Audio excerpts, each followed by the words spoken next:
नमस्कार, मैं निहारिका यादव और आप देख रहे हैं भारत एक नई सोच। बीते कई महीनों से वैश्विक पटल पर जिस युद्ध की आशंका जताई जा रही थी, उसका ऐलान आज सुबह रूस के राष्ट्रपति व्लादिमीर पुतिन ने कर दिया। पुतिन के यूक्रेन के खिलाफ जंग के ऐलान के साथ अब रूस और यूक्रेन युद्ध के मैदान में उतर चुके हैं। आज सुबह पुतिन ने सैन्य कार्रवाई की घोषणा करते हुए कहा कि यूक्रेन और रूस के युद्ध को टाला नहीं जा सकता। साथ ही पुतिन ने यूक्रेन की सेना से कहा कि वे अपने हथियार डाल दें। यही नहीं, पुतिन ने रूस और यूक्रेन के बीच दखल देने वालों के खिलाफ जवाबी कार्रवाई की भी बात कही। पुतिन ने आज सुबह टेलीविजन पर एक संबोधन में कहा कि यूक्रेन द्वारा पेश किए जा रहे खतरों के जवाब में यह कार्रवाई की जा रही है। उनके मुताबिक इस ऑपरेशन का लक्ष्य पूर्वी यूक्रेन के हिस्सों डोनेट्स्क और लुहांस्क में मौजूद यूक्रेनी सेना को हटाना है। साथ ही उन्होंने कहा कि रूस का लक्ष्य यूक्रेन पर कब्जा करना नहीं है और खून खराबे के लिए यूक्रेन का शासन जिम्मेदार होगा।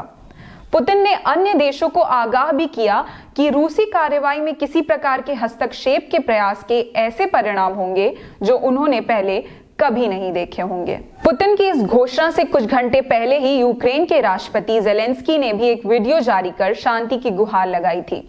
रूसी जनता से उनकी भाषा में सीधे बात करते हुए उन्होंने चेतावनी दी कि क्रेमलिन यानी कि रूसी सरकार ने लगभग 2 लाख रूसी सैनिकों को यूक्रेन में प्रवेश करने का आदेश दिया है।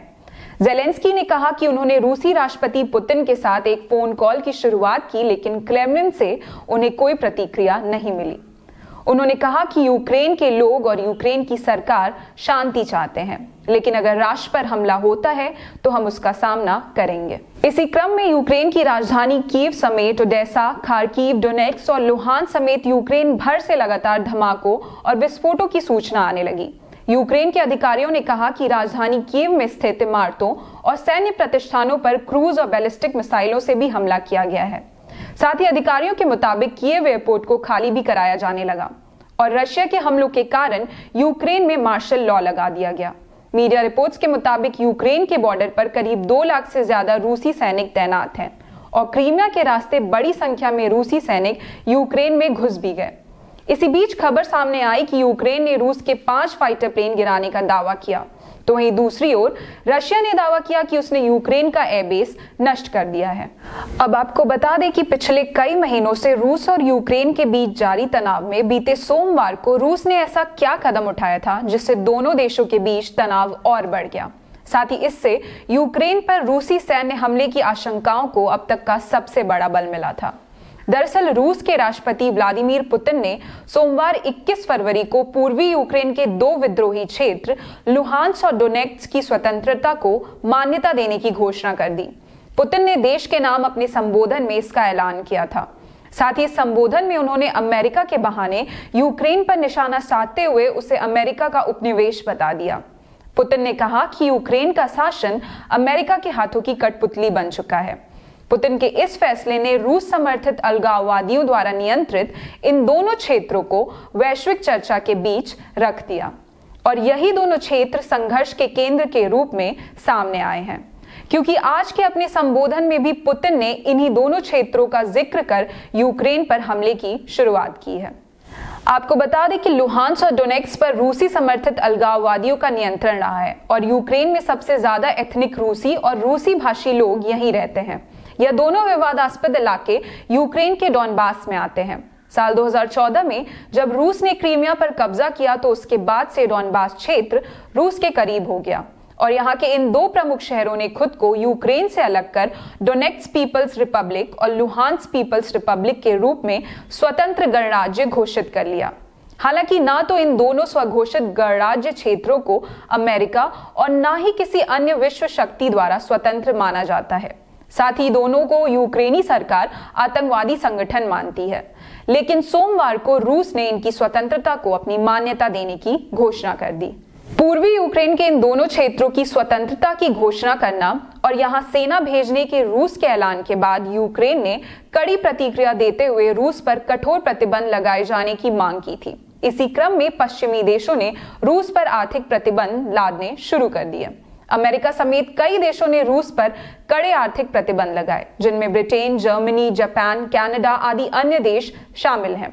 साथ ही मंगलवार को ही अमेरिकी राष्ट्रपति बाइडेन ने रूस के खिलाफ नए प्रतिबंध की घोषणा करते हुए कहा कि यूक्रेन पर रूसी आक्रमण की शुरुआत हो चुकी है। लेकिन पश्चिमी देशों के इन आर्थिक प्रतिबंधों का पुतिन के इरादों पर कोई असर नहीं पड़ा, जिसका नतीजा आज देखने को भी मिल गया जब रूस ने यूक्रेन के खिलाफ जंग छेड़ दिया है। अब आगे इस युद्ध का क्या परिणाम होगा ये तो समय के साथ ही पता चलेगा। लेकिन अगर बात करें इस पूरे विवाद की जड़ की, जिससे युद्ध जैसे हालात बन गए, तो आपको बता दें कि यूक्रेन, जो कि यूरोप का दूसरा सबसे बड़ा देश है, पूर्ववर्ती सोवियत संघ का हिस्सा हुआ करता था। लेकिन 1991 में सोवियत संघ के टूटने के बाद यूक्रेन एक स्वतंत्र देश बन गया। लेकिन राजनीतिक रूप से रूस कभी भी इसे स्वीकार नहीं कर सका। रूस आज भी यूक्रेन को अपने प्रभाव क्षेत्र के रूप में देखता है। इसके उलट स्वतंत्र राष्ट्र बनने के बाद यूरोपीय संघ से यूक्रेन की नजदीकियां बढ़ती रही। यूक्रेन अमेरिका के नेतृत्व वाले सैन्य संगठन नेटो का सदस्य बनना चाहता रहा, लेकिन रूस ये नहीं चाहता है कि यूक्रेन नेटो की विस्तारवादी योजना का हिस्सा बने। कई दशकों तक रूस और यूक्रेन एक दूसरे के करीबी भी थे, लेकिन क्रीमिया और डॉनबास में रूस के कदमों के बाद यूक्रेन पश्चिमी देशों की तरफ झुकने लगा। इसी कारण यूरोपीय संघ और नेटो से जुड़ना यूक्रेन की प्राथमिकताओं में से एक बन गया, और यही पुतिन की नाराजगी की मुख्य वजह है। बीते 21 फरवरी को पुतिन ने अपने राष्ट्र के नाम संबोधन में तो ये तक कह दिया था कि यूक्रेन के एक अलग राज्य होने का विचार ही काल्पनिक है। आपको बता दें कि पुतिन सोवियत संघ के विघटन को पिछली सदी की सबसे बड़ी त्रासदी कह चुके हैं, और वह लगातार सोवियत संघ से अलग हुए देशों में रूस के प्रभाव को फिर से कायम रखने की कोशिश में है। बात अगर यूक्रेन की करें तो पुतिन के मुताबिक रूस और यूक्रेन एक ही इतिहास और आध्यात्मिक विरासत साझा करते हैं। आज रूस और यूक्रेन के बीच जंग शुरू हो गई है। राष्ट्रपति व्लादिमीर पुतिन की ओर से सैन्य कार्रवाई के आदेश के बाद यूक्रेन पर हमला किया जा रहा है। हालांकि रूस और यूक्रेन के बीच तनाव का मामला कोई नया नहीं है। इसी क्रम में पिछले साल दिसंबर 2021 में रूस ने अमेरिका समेत पश्चिमी देशों को अपनी मांगों के बारे में बताया था। रूस पश्चिमी देशों से लिखित आश्वासन चाहता था कि नेटो पूर्व की तरफ ना बढ़े। इसके अलावा रूस ने पोलैंड और बाल्टिक राष्ट्रों से नेटो की सेनाओं को हटाने और यूरोप से अमेरिकी नाभिकीय हथियार हटाने की मांग भी की थी। इन मांगों में सबसे अहम रहा कि यूक्रेन को कभी नेटो में शामिल होने की मंजूरी ना दी जाए, लेकिन अमेरिका समेत सभी पश्चिमी देशों ने इसे अस्वीकार किया। इसके अलावा शीत युद्ध की समाप्ति के बाद नेटो का विस्तार पूर्व की तरफ हुआ, और इसमें वे भी देश शामिल हुए जो पहले सोवियत संघ का हिस्सा थे।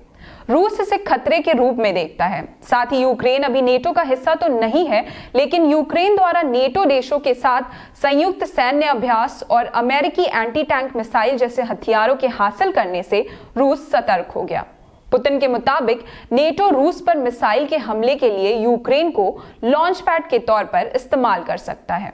इसके अलावा रूस की भौगोलिक स्थिति भी इस विवाद का एक कारण है। यूक्रेन रूस की पश्चिमी सीमा पर है। साथ ही यूक्रेन के पास काला सागर के निकट अहम पोत हैं और इसकी सीमा 4 नेटो देशों से मिलती है। इसके अलावा यूक्रेन रूस के लिए एक बफर जोन भी है, क्योंकि जब रूस पर दूसरे विश्व युद्ध के दौरान पश्चिम से हमला हुआ था, तब ये यूक्रेन का ही क्षेत्र था जहां से उसने अपनी रक्षा की थी।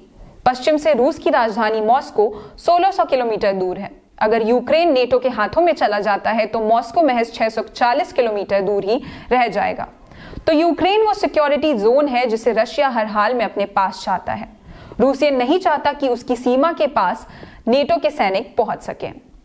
यूक्रेन पर हमला करने से पहले रूस पिछले कई दिनों से सीमा के पास भारी संख्या में अपने सैनिकों का जमावड़ा लगा रहा था।